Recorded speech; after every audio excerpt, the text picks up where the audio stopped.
Relationship with alcohol, just one of Nicky Campbell's big questions at 10:30. Andrew Marr first, Sunday morning on BBC One. Morning. Budget week. These aren't normal times. David Cameron's likened the financial challenge to wartime. But as with all budgets, there are really two big judgment calls. The first is the risk to the economy. Does the Chancellor tug too hard on the reins, or does he go for a reckless gallop? The second is about fairness. Who wins, who loses? He chooses where the burden falls. So it's the same as usual this year, except that it matters more than ever after a pandemic which has cost the Treasury £280 billion already, or, as the experts would call it, an awful lot of money. Dishy Rishi or Sunak the squeeze?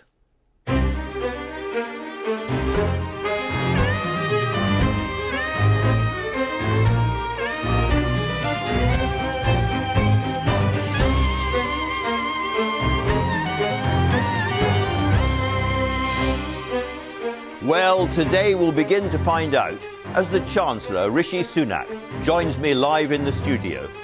As does the Shadow Chancellor, Labour's Annalise Dodds. Is she really bidding to outflank the Tories as the party of business? And as the Biden presidency beds down in Washington, I'm talking to one of the rising politicians who helped get him that job, Georgia's redoubtable Stacey Abrams.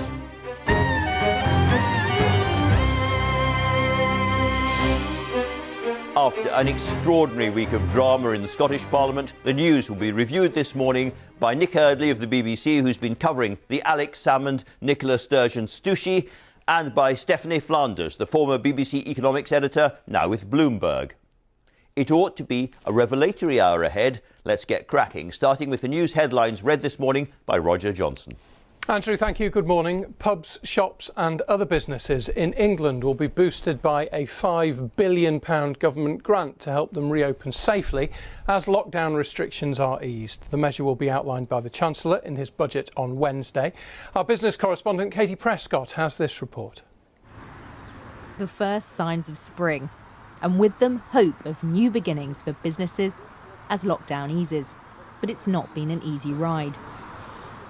To help reopen their doors, the government is offering new one-off grants to businesses that have been forced to close by COVID, replacing the current monthly grant scheme. Non-essential retailers will receive up to £6,000 for each shop they own. Hospitality, gyms and beauty businesses will get up to £18,000 per premises, as they're due to open with more restrictions or later in the year. And overall, 700,000 businesses will be eligible for the funds, which will be distributed by local authorities in England from April. Some businesses say, though, it's not enough. These little crumbs of acknowledgements and these little grants that come out really probably less than cover the cost of shutting for 1 month, and that might be some help for some small businesses, get them reopening. But the truth is the damage that's been done to balance sheets is very, very severe and will need a much more substantial package than this. In that package, businesses are hoping for an extension to the business rates holiday, the furlough scheme and the lower rate of VAT. But the Chancellor's treading a difficult path. Between spending to support companies like these and what borrowing to pay for it means for the future of the country's finances. Katie Prescott, BBC News. Whole families and households with primary, secondary school and college-age children in England will be able to test themselves twice for coronavirus every week from home as pupils return to the classroom. It's part of a mass rollout of quick turnaround tests which are being used to weed out the more infectious cases. 2 tests per person will be handed out each week as part of the scheme. Regulators in the United States have approved a third COVID vaccine for use, the single-dose injection from Johnson & Johnson. The vaccination, which can be stored in a fridge instead of a freezer, is expected to be a cost-effective alternative to the Pfizer and Moderna vaccines. And an ornate Roman chariot has been discovered by archaeologists in Italy near the buried ancient city of Pompeii. It's believed that the four-wheeled carriage would have been used for festivals or parades. It's a find which has been labelled exceptional because it is so well preserved. Following a volcanic eruption almost 2,000 years ago, it remains almost entirely intact. That's it from me. The next news here on BBC One is at 2:05. Back to you, Andrew. Very many thanks for that. And as ever, to the front pages. Let's start away from the budget with a very cheerful front page from the Mail on Sunday. These are figures from Public Health England suggesting that a single jab of AstraZeneca or Pfizer is giving 90% protection, a single jab, and it's particularly successful for AstraZeneca. So that's good news there. The Sunday Mirror is looking back a little bit on the passing of Captain Sir Tom. His spirit lives on, it says, and that appears on lots of front pages as well. There's the Sunday Express, but also there on the budget. Rishi's bounce back budget, it calls it. Lots of good news from the budget in the papers today. Sunak's £5 billion rescue plan for the high streets. You heard about that on the news. And again, Sir Tom there. The Sunday Telegraph has a slightly tougher line on the budget from the other papers. Sunak plots tax raid on parcels and freelance workers as well. Now, of course, in Scotland, there has been a really, really big political story of their own there. Alex Salmond giving his evidence to the Scottish Parliament. And here's Scotland on Sunday, for those of you who don't have it on the doorstep this morning. Scotland on Sunday says, ready for the fight of her life. And you can see Nicola Sturgeon glancing through a door there. We'll be talking about that in a moment. And then finally, the Sunday Times. There's another budget story. Stealth rise in income tax to pay the COVID bill, it says. So let's get going. Stephanie, let's start with you, since you're our economics expert this morning. That Sunday Times story, stealth rise in income tax. We know that sooner or later, Rishi Sunak is going to have to raise taxes, and the question is where. And this suggests he's going for a very, very traditional route of taxes that we don't notice quite so much.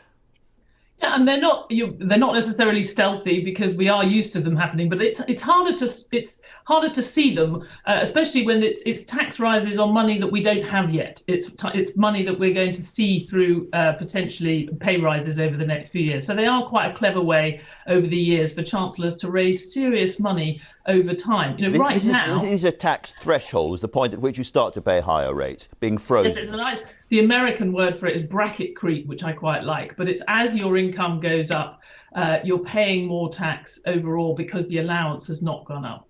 But it's not. He's looking. I think he's going to have to find ways to raise taxes as a general agreement that a relatively small amount of austerity, if we get any over the next few years, to try and reduce the hole in the public finances left by COVID, is going to be done by spending cuts. He's taken 10 billion out of the non-COVID spending for this year already, but I think most of it is going to be tax rises. Things like personal tax allowances. We hear from Sunday Telegraph it probably will be things like extra tax on online delivery because they've done so well in the pandemic, and potentially self-employed. And that corporation tax rise, if it comes, would be quite interesting, because that was a real part of George Osborne's agenda, bringing the tax rate down after by Brexit, 10 percentage indeed. points. Yes. Indeed. Stephanie, thanks very much. Let's talk about tax raises a little bit more, Nick, because there's a lot of Tory party hostility to the idea of raising corporation taxes, aren't there? I think John Redwood has got a piece in the Mail on Sunday there. There is. I think we can see it here. And this is the concern that Labour have and that many Conservatives, backbenchers have as well, that as soon as you start to raise taxes and give people a bit more of pressure in that sense, that could dampen the recovery. So John Redwood saying here, simple law of nature.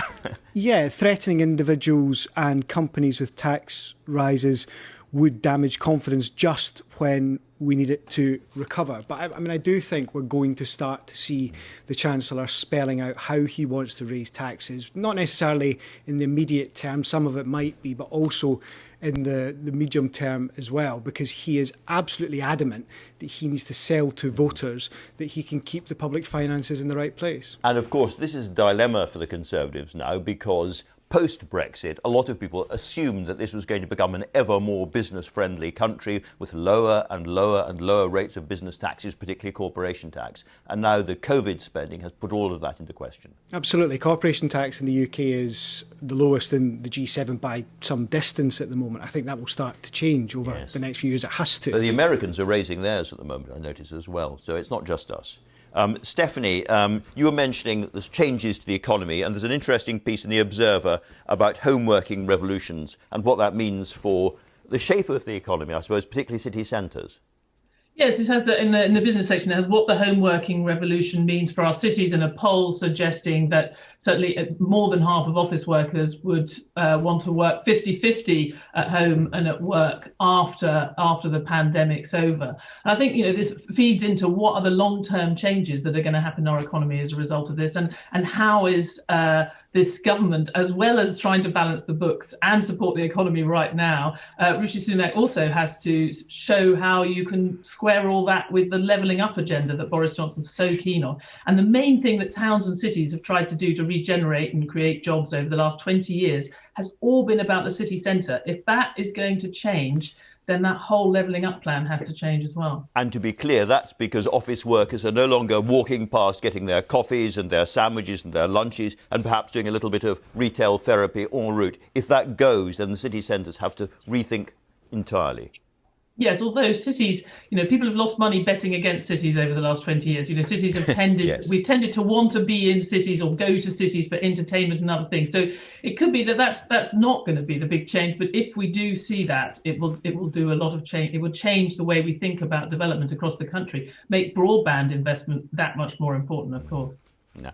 Nick, superstitious theatre-goers used to refer to Macbeth as the Scottish play. You have had a front seat in the Scottish play this week, which is Alex Salmond in front of the Holyrood Parliament, giving his side of the story in this extraordinary row with Nicola Sturgeon. Before we get into any of that, what was it like?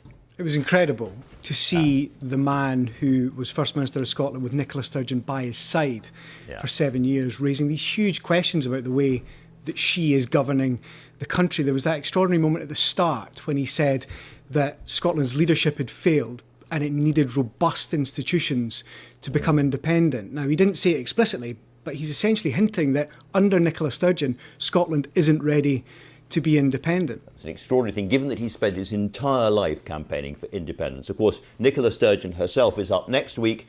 Act 2, what does she have to prove? I think there's two key things over the next few days. Firstly, Nicola Sturgeon has to explain why she told Parliament a certain account of things that doesn't seem to be correct. That's where the accusation that she broke the ministerial code came from. It's extremely dangerous for her, because if that's found to be true, normally, in normal times, she would have to resign.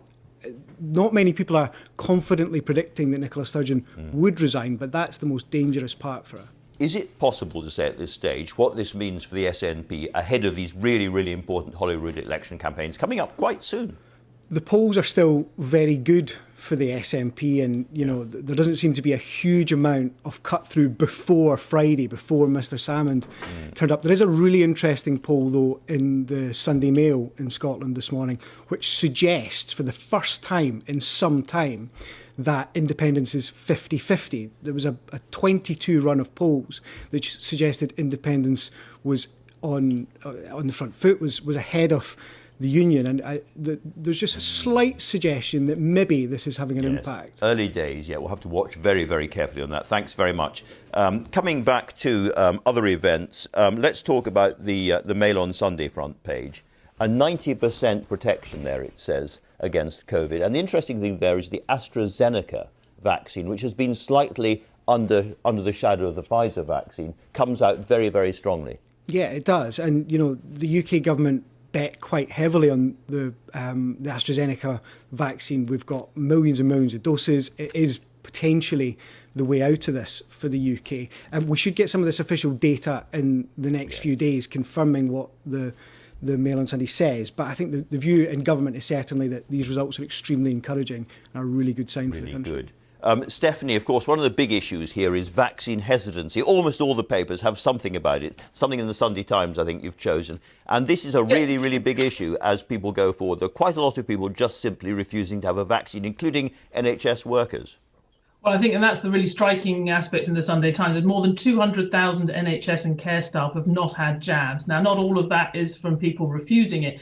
But I think, we saw the power of the Queen's example, trying to use that this week. Arguably, if you've got your nurse that's giving you the vaccine, if that healthcare worker has not taken the vaccine, that could potentially be much more damaging. But I think, just to put it in perspective, I think we should remember that coming into this, relative to other developed economies, we had a much greater willingness to take vaccines than France, the US, than others, more than 70%. So I think we still are quite lucky coming into this that people have not, there hasn't been a big anti-vaxxer movement, but clearly it would be very worrying if we saw it in this sector. And it's not going away as an issue, presumably, because so many businesses want vaccine certificates or vaccine passports as they reopen. And there's a big political row about whether that's discriminatory or not.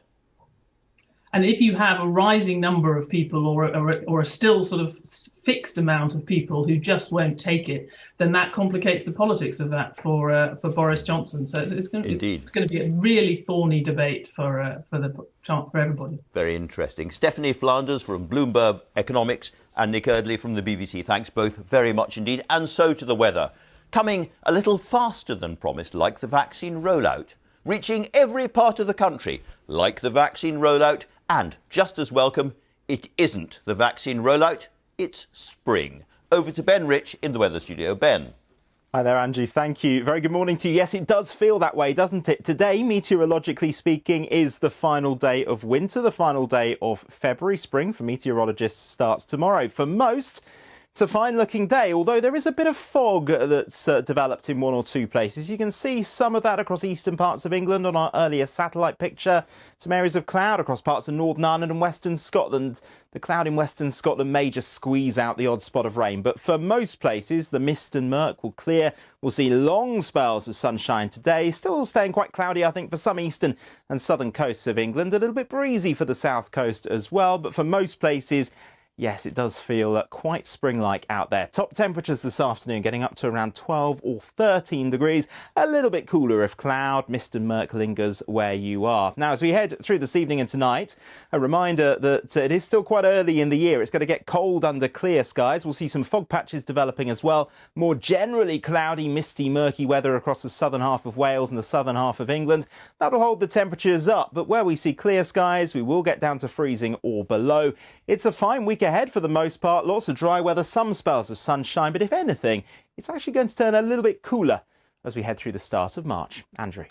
You have been warned. Now, this week, Sir Keir Starmer told the House of Commons that now is not the time for tax rises on families and businesses. The Shadow Chancellor, Annalise Dodds, is with me now.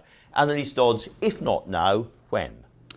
Good morning. Well, it certainly shouldn't be right now in terms of immediate tax rises, and yet that's of course what we're seeing with council tax rises that the government is forcing onto local authorities, up to 5% for struggling families. That's not the approach that's being taken by other countries. You know, we're an outlier, both in having had the worst economic crisis of any major economy, but now also in having a government that seems to be focused on increasing tax right now on families when other countries are focused on securing the recovery. Do you agree, however, given the vulnerability of the economy to interest rate rises, that you can't simply carry on borrowing and borrowing and borrowing, and therefore at some point taxes have to rise? Well, of course, we can't assume that interest rates will stay exactly as they are for the future. But, you know, there are two things that we need to do. First of all, we must stamp out the appalling waste, mismanagement, poor targeting that we've seen during this crisis. That would be reducing the bill in the first place that we're facing because of this coronavirus crisis. But then secondly, we must be securing jobs for the future, keeping businesses going, because currently our tax base is actually shrinking. We're seeing people lose their jobs, businesses going to the wall.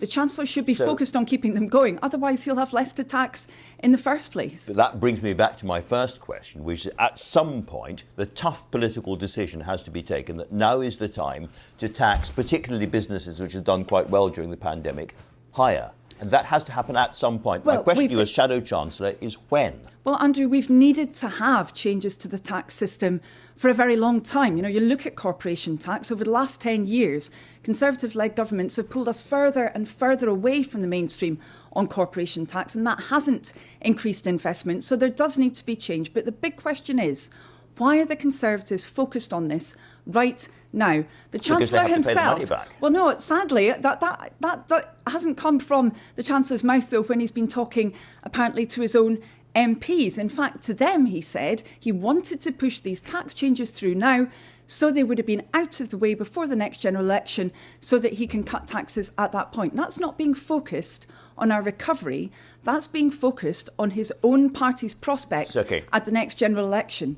So to be clear, if the government, if the Chancellor, we don't know yet, but if the Chancellor proposes raising corporation tax in the budget, Labour would vote against that. If there's a long-term plan for changing the corporation tax regime, we will look at that favourably because, as I say, we've been critical but a short-term of the fact that the Conservatives against. pulled it again. Well, they have a short-term plan, of course, to increase council tax, which is most definitely harmful. And I would be concerned about additional taxes on business right now, particularly if there aren't changes to allowances, etc. This is currently really clamping down on business confidence, on confidence in our recovery, and it's not what any other country is doing right now. Yet our country's had the worst economic crisis of any major economy. Every time I mention corporation tax, you come back with council tax. And I wonder if the reason for that is that some of your colleagues are absolutely outraged about the idea that Labour could be voting against a rise in corporation tax. Ian Lavery, who was party chairman when you were part of the shadow team, says this.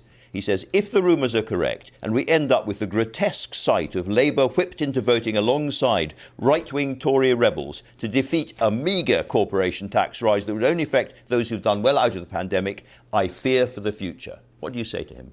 Well, look, I have a lot of respect for Ian, but he's got this one wrong, unfortunately, because actually, when we talk to businesses right across the country, as I have, what they are really concerned about is confidence. They don't want to see a Chancellor who's focused on politics, who's focused on getting any changes through right now so he can wash his hands of them before the next general election. Instead, they want that focus on jobs and businesses. And sadly, that's not what we've seen from this Chancellor. Why have we had to wait for so long for decisions on things like the continuation of the business rates holiday? So those are all questions for them. But so far, you haven't been able to tell me when you would raise business rates, business taxes. Let me ask you about something else, which is furlough, another very, very difficult choice to be made by all politicians, because there is a great debate about when the furlough scheme should end.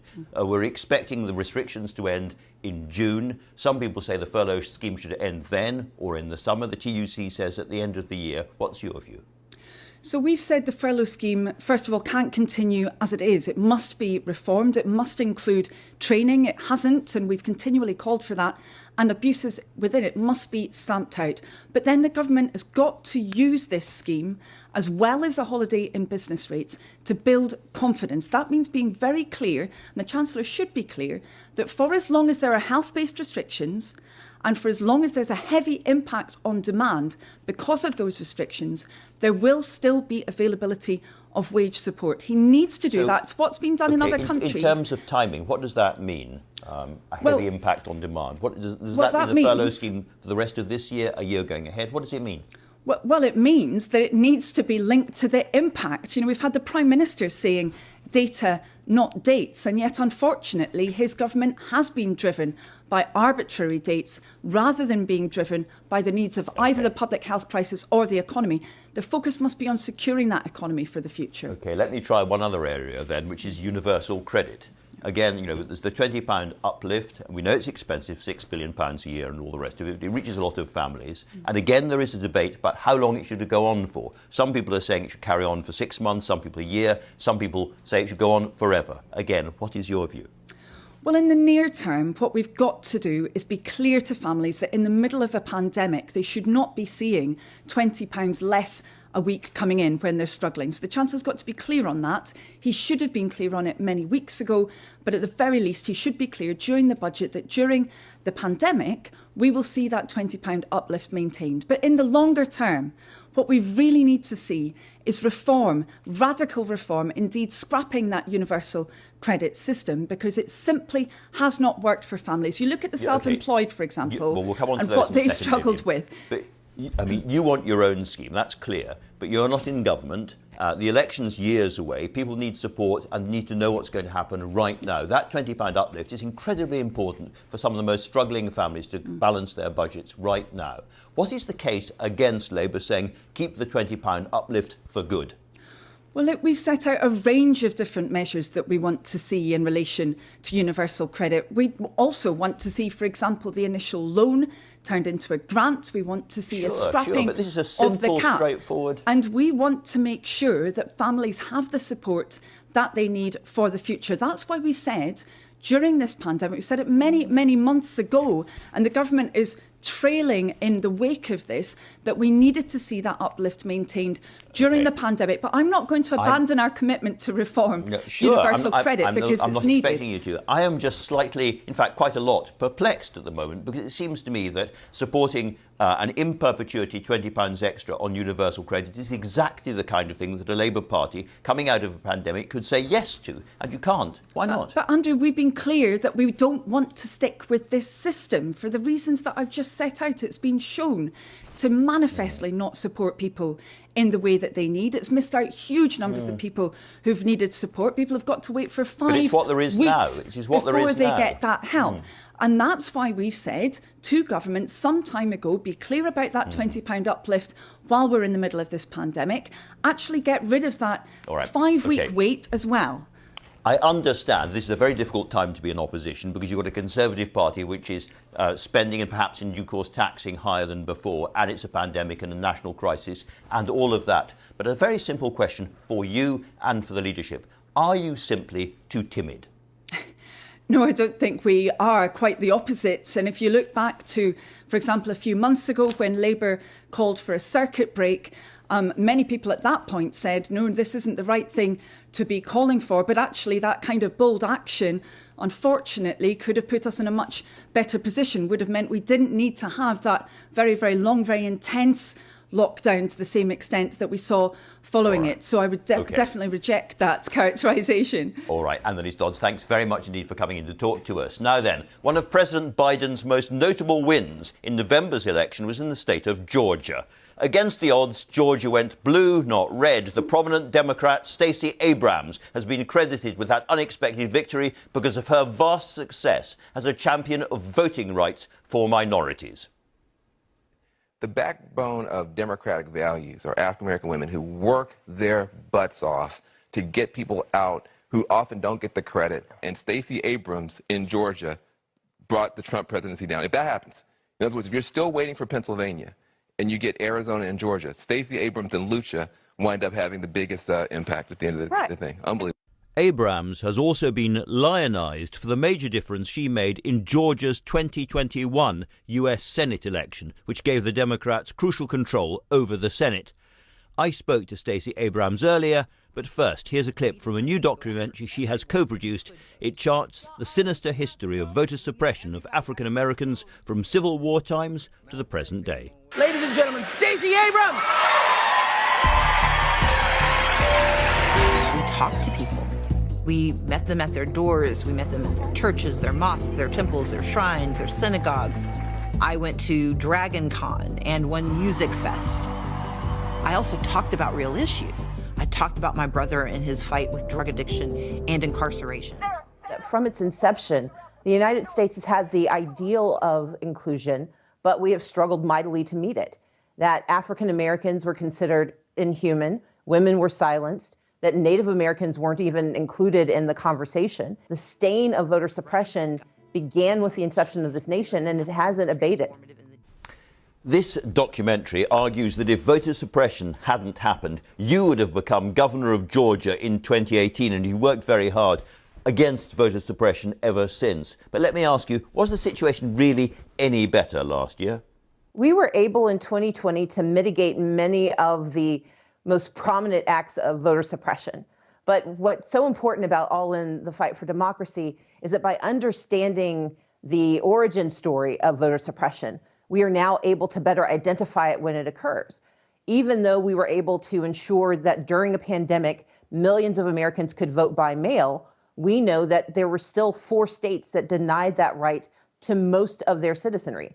And since the 2020 election, we know that 42 legislative bodies have introduced more than 250 bills to further restrict the right to vote. And so, yes, we had one good election where we saw more people who were able to turn out and participate, but voter suppression has not been defeated, and it's certainly not dead. You've been called the woman who brought down Donald Trump. And because of what happened in Georgia, you've been a hero to many Democrats ever since. Let me ask you, has Joe Biden actually spoken to you since then? I was very pleased to have a conversation with President Joe Biden. He not only was very congratulatory of the work that we were able to do in Georgia and around the country through Fair Fight, we also worked together to ensure the election of the first Jewish senator, John Ossoff, and the first black senator, Raphael Warnock, from the state of Georgia, to ensure that the U.S. Senate had a Democratic majority. Because the work that President Biden needs to accomplish is going to require partnership with the Senate and the House. And we're watching that play out right now as we push for COVID relief in the United States. Now, Barack Obama said last week that as president, he would like to have delivered financial reparations to African Americans, but he'd been stopped by white folks. Do you think it's time for Joe Biden to try to deliver what Barack Obama didn't? I think that the Biden administration is currently focused on the immediacy of COVID relief and the long-term need for justice. We absolutely, as a nation, have to confront the need and the conversation of reparations, and I think that the Biden administration will do so. I think that having such a diverse cabinet, but also having such voluble members of our community who are going to continue to raise the issue of reparations is a good one.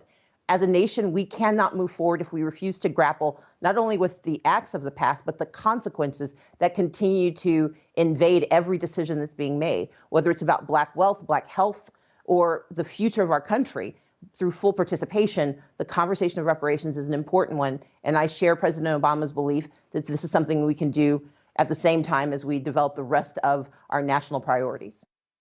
Do you think that political violence, such as we saw recently on Capitol Hill, is going to become a regular feature now of American political life? And do you fear for your own physical safety? I certainly have been the target of people's anger and ire, but my responsibility is to continue to do the work. And I think that's the most important piece. Terrorism, and that's what we saw an act of domestic terrorism, is designed to frighten people out of action, to force us to cower, to have us retreat from our beliefs and our values. And I won't do that because my patriotism says that my responsibility is not necessarily to win an election myself. I'm not guaranteed victory, but I am responsible for making sure that I do everything in my power to access the right to vote for every American. So how did it feel for you personally when you saw Kamala Harris take the oath of office as vice president? It is a wonderful thing to see diversity in action. It is an extraordinary moment in American history when the vice president is a woman, is an African American, is Indian American, and is an example of the opportunities for so many more of us to aspire to higher office. Too often we are relegated to the corners or the shadows because people haven't seen it done before. And the election of Vice President Harris demonstrates once again that this is a nation where all of us should be able to imagine ourselves in the highest offices in the land and able to provide service to our fellow men and women and to be a part of the American story. Now, Donald Trump is still claiming that he won the election. Do you think that he's going to run again in 4 years' time? And if he does, what's the Democratic plan to stop him winning back the presidency? I spend absolutely no time trying to figure out what Donald Trump will do. And I can't tell what the other side will do if he decides to stand for office and make his way through their primary process. But I will be doing everything in my power to ensure that Joe Biden and the Democratic Party continue to move this nation forward by winning elections and by serving the people. Finally, how long before we see a female American president? And do you see yourself in the White House one day? Well, I believe that we will absolutely see a woman president, and I think it's going to be sooner than many expect, but not soon enough. And yes, I do hope one day to run for president. But before I think about that, my responsibility is to focus on defending our democracy, ensuring that COVID relief actually reaches the most vulnerable and disadvantaged in our society, and that any of the work we do for recovery, whether it is racial or economic, that we reach every community in need and that we provide the services to which every American should be entitled. Stacey Abrams, thanks very much for talking to us. Thank you so much, Andrew. I appreciate it. Now, my final guest is a man who's borrowed almost £300 billion, the Chancellor of the Exchequer, Rishi Sunak. Rishi Sunak, given where interest rates are at the moment, is it your intention to carry on borrowing until we get out of this completely? Good morning, Andrew. Well, my priority is to keep supporting British families, businesses and people through this crisis. I said at the beginning I would do whatever it took to do exactly that, and I remain committed to that. And you will see more of that in budget. Well, the right thing to do right now is to support the economy. But I also want to level with people about the challenges we face. Coronavirus has had an enormous shock both to our economy and our public finances. And I think it's right to be honest with people about that challenge and be clear about what our plan to address that is. If interest rates tick up by just 1 point, what's the cost to the Treasury? Well, you're right about the sensitivity of our debt now to interest rates. We've borrowed a lot, so there, of course, we're that much more sensitive to changes in those rates. They have been very low, but of course they can change in the same way that a household will think about their own mortgage. We have to think about those things as well. But it's also important to worry about these things for a couple of other reasons. If I think about how I've been able to respond in this crisis, I think generously and comprehensively, I was only able to do that because we came into it with strong public finances and a strong economy. I want to make sure that when the next crisis comes along, the person sitting in this chair can do what I've done, and we owe it to them to do that. But also want to deliver on the promises we made on strong public services. So in the round, I think strong public finances are important, and that's why I want to level with people about the challenges and address them. So this level of debt is economically perilous because we're vulnerable to higher interest rates, and it's the wrong thing generally. So when do you want to bring debt down?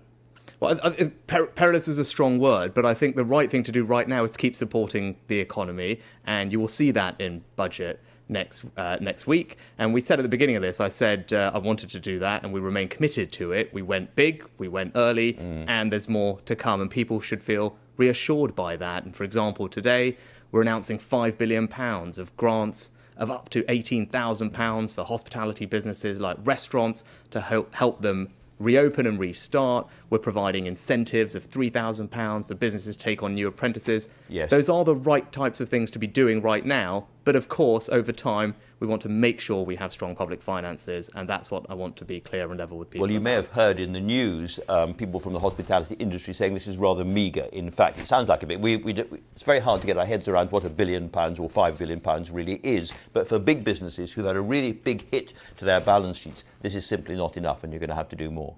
Well, if you think about a typical restaurant or pub, they would have rent on an average year of somewhere between £14,000 and £20,000. I mean, it will vary substantially. So grants of up to £18,000 to help you reopen over the next few weeks and months should be put alongside that. And together with furlough, for example, we've taken care of the two big costs over the past year that many of these businesses have. But I of course, it's difficult out there for many of these businesses. They've been brilliant at trying to adapt. We want to support them as they reopen, and I want people to be reassured that we will have support in place to help them move along the Prime Minister's roadmap as we move forward on that path. And does this programme replace furlough? No, this is a cash grants programme that provides cash grants of up to £18,000 for hospitality and accommodation and leisure businesses.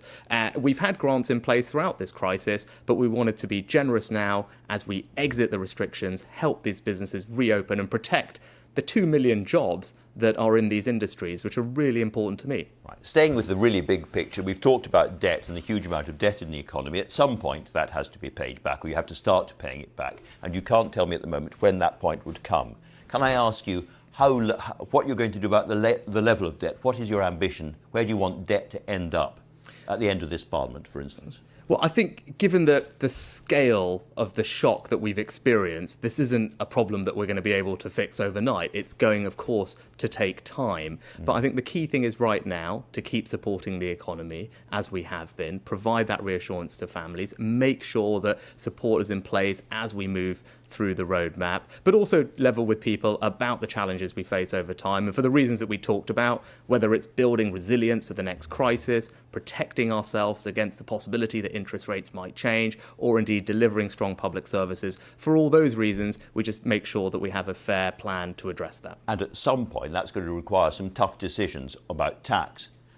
Your predecessor, Philip Hammond, suggests that you may may not be prepared to be unpopular enough in that regard. Can I ask you, do you accept that some businesses have done quite well during this pandemic?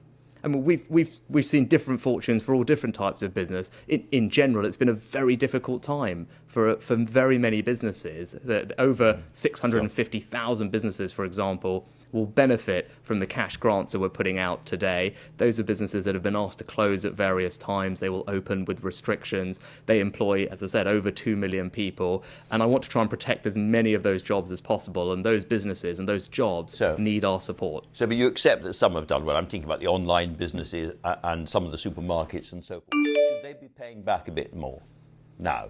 Well, or soon, at any rate. Well, I can't. Unfortunately, I'm not going to go around that thing of asking you for every tax rate, and you say wait till Wednesday, and I say yes, but what about? And you say wait till Wednesday. But on the principle, should those who've done well during the pandemic be paying back? You talked about online businesses, and we've put in place something already to tackle the tax on those types of online marketplace businesses. It's called a digital services tax. I put it in place at the budget last year, and what I'm doing now is working with my counterparts internationally through groups like the G7 and the G20 to reach an international agreement on how to tax these large multinational digital companies properly, and that can hopefully replace our own digital services tax. So that's something that we're already looking at. And Amazon's net profits have gone up 84% during the pandemic. Are you against the idea of a windfall tax in principle? Again, it's unfortunate that I can't comment specifically on taxes like that, Andrew. And I know it's frustrating for people watching, it's frustrating for you, but that's because talking about specific taxes can have an impact on companies and markets. It's appropriate that happens at budget. One thing that unites David Cameron, who's comparing this to a wartime budget, and Sir Keir Starmer, leader of the opposition, is that they both say now is definitely not the right time for corporation taxes to rise. Are they right?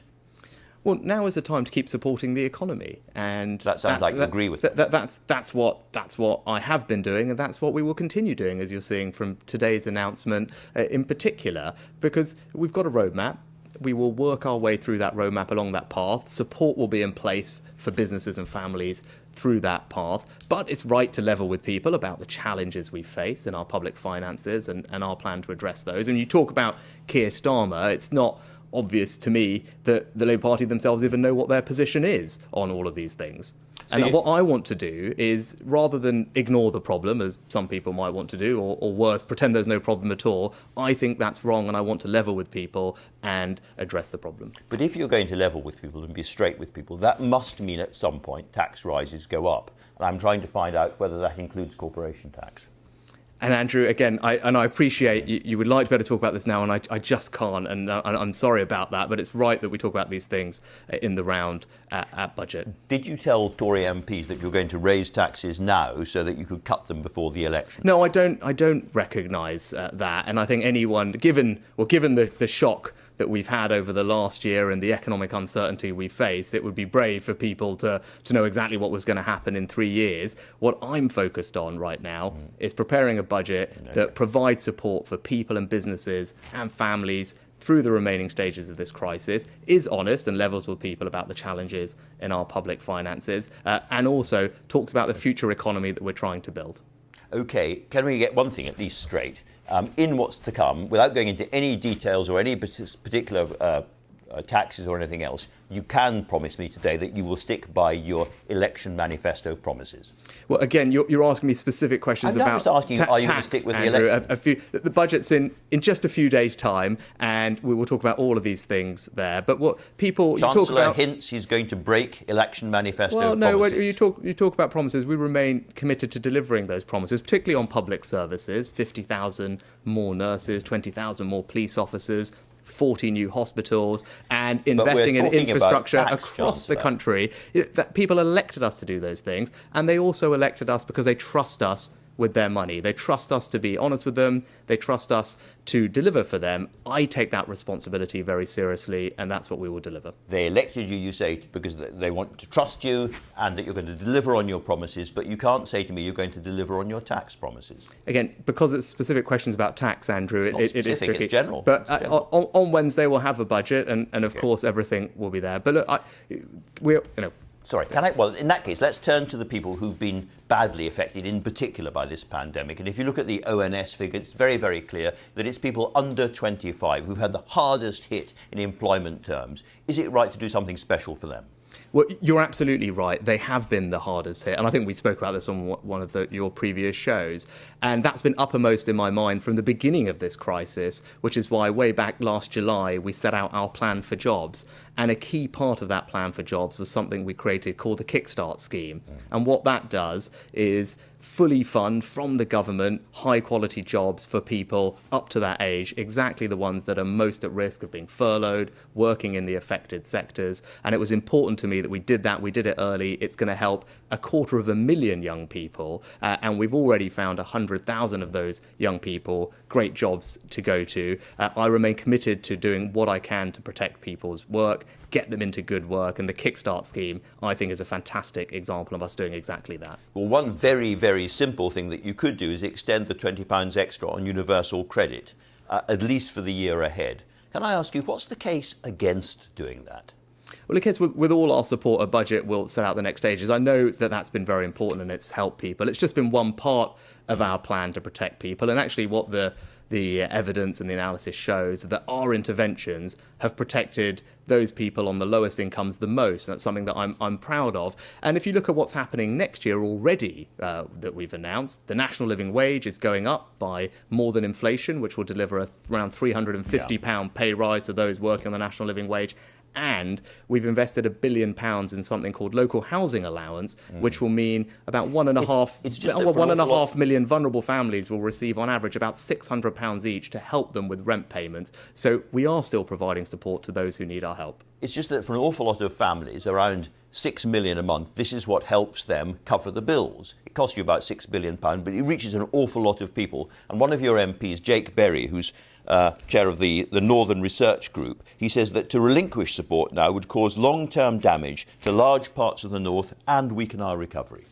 Well, I'm proud of our actions over the past 12 months because they have helped those who most need our help. And as I've said, we're looking forward now. Yeah, and as I've said, there will be more support to come at the budget on Wednesday. The Prime Minister's roadmap sets out the path on which we will travel to exit the restrictions, and we will make sure that we support people along that path. But we've already announced things for next year, like the national living wage, which will put more money into those families, and things like local housing allowance, which will help them with rent, and indeed another £670 million to help around 3 million vulnerable families with their council tax bills worth around £150 each. So there's lots we're doing to help those who need our help the most. We are still now in the teeth of the pandemic. Are you going to extend furlough?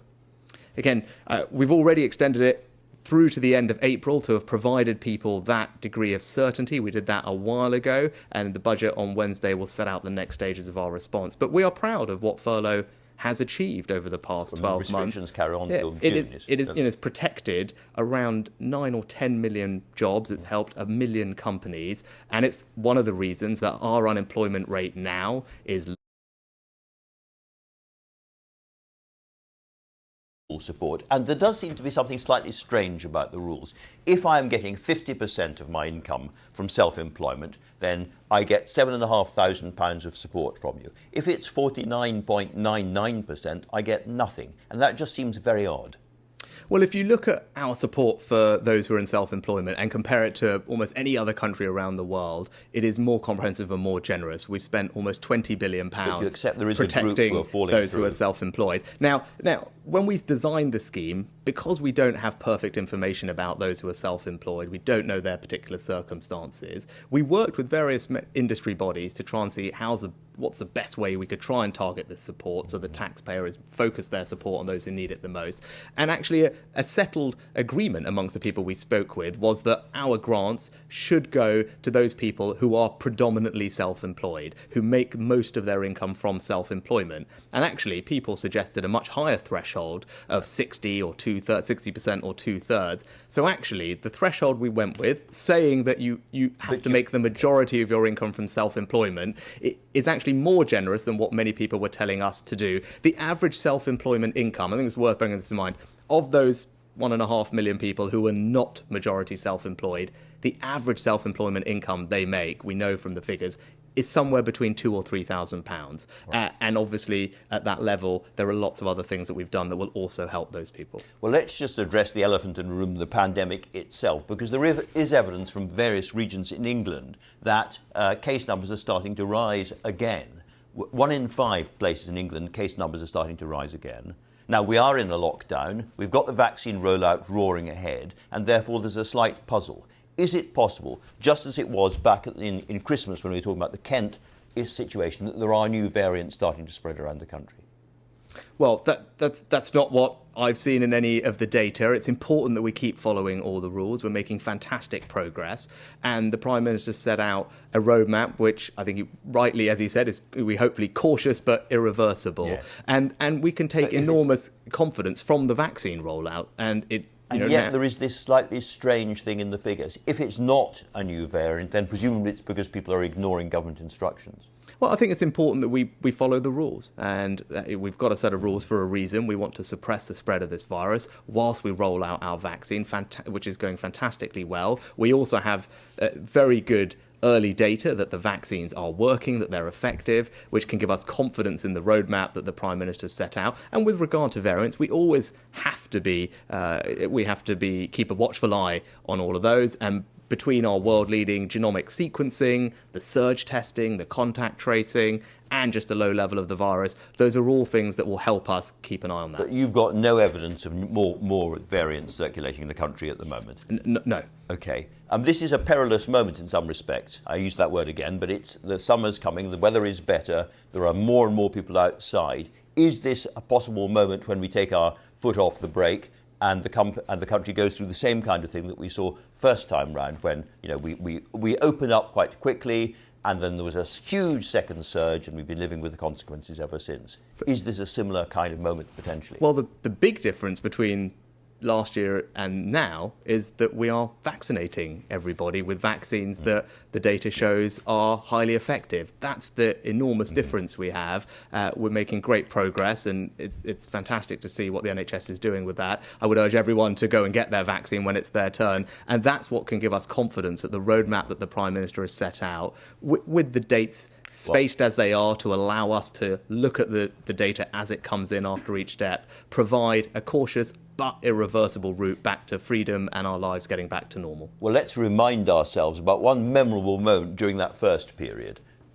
There are no masks here. This is you moonlighting. And Jonathan Van Tam said this week about this. He said, when you put people together to eat and socialise over a meal, over a table, as we all like to do, and maybe a little drink is also consumed at the same time, and the volume goes up, of course it is likely there is some transmission. Was that a mistake? And are you going to do the same this summer?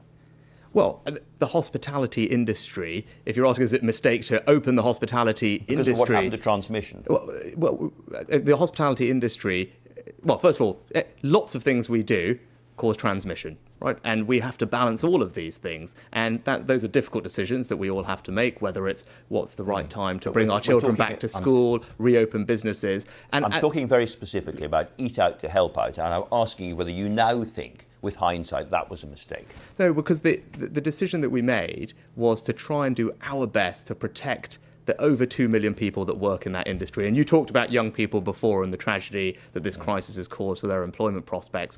Young people disproportionately work in that industry, as do women, as do those who are on lower incomes. So as a matter of social justice, trying to protect those jobs, I believe, is incredibly important. And that's why, for example, today, our grants of up to £18,000 for those types of businesses will also help protect those kinds of jobs. Will you do it again? No, I'm not going to talk about future policy. But I think what we saw from last time around is that as restrictions are lifted, consumers do come back, consumer spending does rise. But I also want to make sure that businesses can play their part in the recovery, and we want to make sure that business investment also recovers strongly. That would be something that will help drive our recovery, and we'll look at all of those things together. One thing that an awful lot of businesses say would help a lot is some kind of vaccine certificate or so-called vaccine passport. What's your own view of that? Well, there are complicated ethical practical issues I'd with like this, you to which is why. explain those, because ministers have lots of different views about it. My question is, once every adult in this country has been offered a vaccine, what is discriminatory about refusing to let people into a restaurant or a club or whatever it is if they haven't been vaccinated? Well, not everyone is able to have a vaccine for health reasons. For some, to give you one particular example, and then we need to make sure that there would be a robust way to verify everyone's vaccine status, which is why the Prime Minister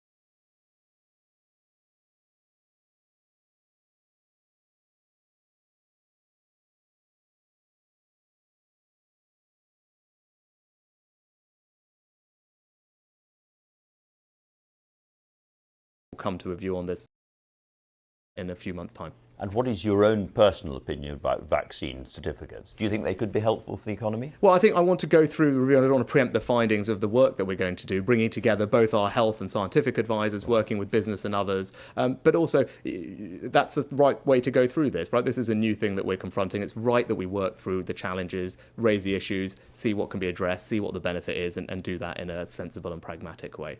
You mentioned vaccines just now, and there seems to be evidence that it's moving ahead even faster than we thought. It's been very, very successful. Do you think there's a possibility we could ease the restrictions a little earlier than we thought as a result? No, that's not what the Prime Minister has said. These are the earliest dates by which things can happen. But I think you're right that we should take comfort and confidence from the fact that the rollout is going well, that the data that's coming back about the vaccine's effectiveness is also coming back strongly, and hopefully this is a cautious but irreversible one-way ticket to getting our lives slowly back to normal. That's what we all want to see, but it's right that for now we follow the rules, we go and get our vaccine when we're asked, and hopefully we can make progress. You used the word irreversible just now. As we sit here now, can you envisage us ever going back into another full lockdown? Well, look, as we've said, look, we can't make guarantees, but we're trying to do everything we can and be as cautious and careful as we can so that it is irreversible. I'd like to turn to Brexit now, if we could. Back in 2016, when you were a leading advocate of the Vote Leave campaign, you said this. You said nationally, only 5% of businesses export to the EU, yet all businesses are stifled by excessive EU red tape. Now, we've covered some of the stories about that 5% on this programme over the weeks. Are they simply collateral damage? No, all businesses are important to us and particularly important to me, and that's why we've put lots of support in place for those businesses to help them prepare for the changes that come from leaving the EU, which we're always clear about. There would be changes. So most recently, for example, providing vouchers for small traders to help them get the skills that they need and learn the new things. It's clearly not enough because so many businesses are on the edge of going under or have gone under. We're hearing it all around the country from different kind of businesses which simply can't cope with the new red tape and the new obstructions to trade across that border. Well, if you look at trade flows, actually, they are relatively similar to where one might expect. And I think that's because of the enormous work we've done supporting traders, whether something called the Trader Support Service in Northern Ireland, which we've spent over £200 million on, for example, the new vouchers for small traders elsewhere, infrastructure investments at ports and borders. But you talk about Brexit and the change. I look forward. And what I see are the opportunities we have as a country to do things differently, to be entrepreneurial, to be innovative. We've seen that with the vaccine success.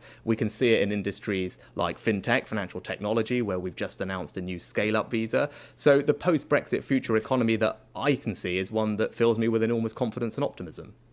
Let's talk about the city very briefly. That's where you come from. Now, they lost, of course, their prime position to Amsterdam in terms of European equities. And a lot of people in the city are looking to you for help and direction about where next. What do you say to them?